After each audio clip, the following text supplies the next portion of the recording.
Good morning, students. Last time we had discussed about various types of socialism.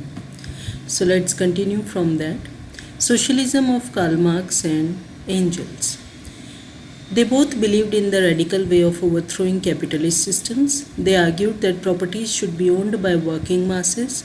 They tried to improve the workers' conditions, and they fought against capitalists, means the owners of factories. They believe that communist society is the natural society of the future. Now, support for socialism.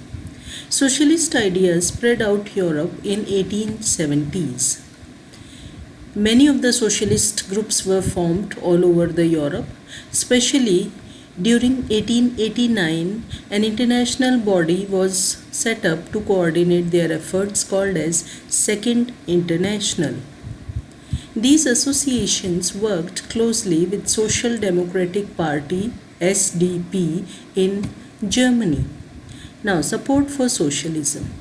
Labour Party was founded in Britain and Socialist Party in France. So this way you can say everywhere different parties were formed on this idea of socialism. Definition of revolution. Overthrowing of government by major groups of the governed using methods considered illegal under the existing system is called as revolution. Now let's see if you are able to answer this question. New Harmony, which was a cooperative community, was created in USA by Giuseppe Mazzini, Karl Marx, Louis Blanc or Robert Owen. The answer is D.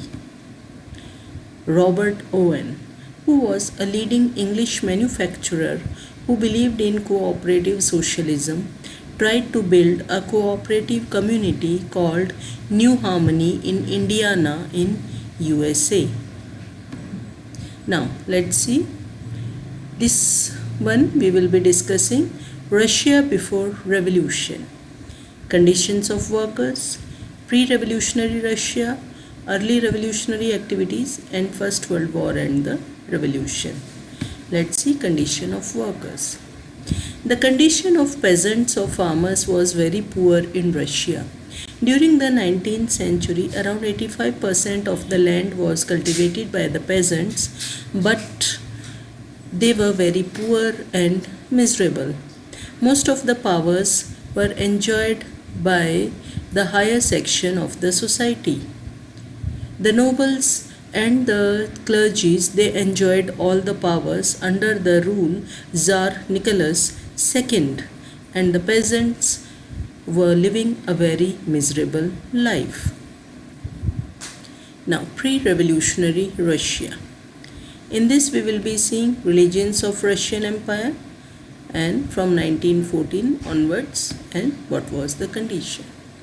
Religions of Russian Empire. The major religion of Russian Empire was Orthodox Christianity. Other religion groups included Catholics, Protestants, Muslims and Buddhists. Now in this flowchart you can just see major regions of Russian Empire which were under the Russian control: Ukraine, Poland, Lithuania, Finland, Estonia, Belarus and Latvia. They all were regions of Russian Empire during 1914. Russian Empire in 1914, it was ruled by Tsar Nicholas II in 1914, means during the First World War time. Now this Russian Empire had monarch and queen of Russian Empire. Tsar Nicholas II and Alexandra, queen, were ruling over Russia during the First World War. They used these symbols. You can see the symbols for Russian Empire during the First World War. Now the economic condition of rural Russia during that time.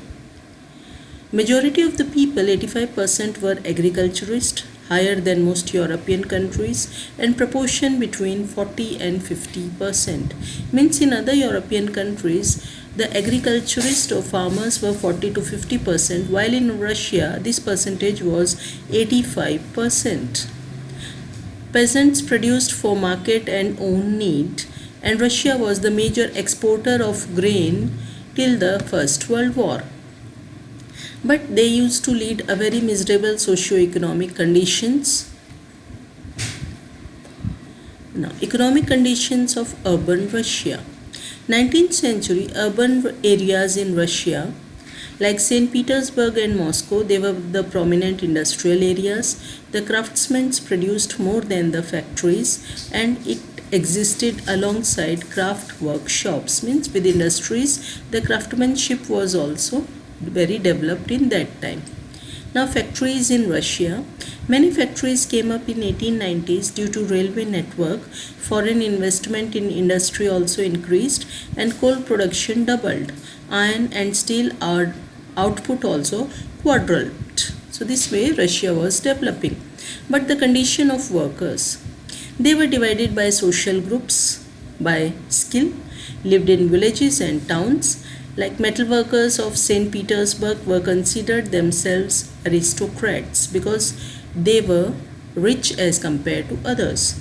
While women made up of 31% of factory labor force, they were paid less than men, and the dressing of workers reflected divisions among them. They formed associations to help other members of their group.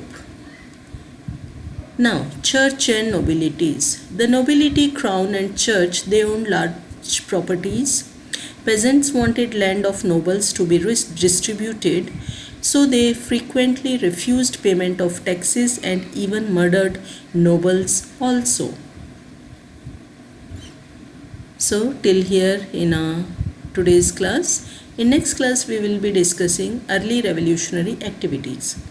So, till now we have seen how Russia, major agriculturist country, but because of the socialist ideas, new ideas are developing in the society where they want that capitalist should not be owning all the sources of income, but it should be distributed among the public, and that only resulted in the other revolutions in later part of the time period. So next class we will be continuing how the revolutionary activities started and resulted in the Russian Revolution.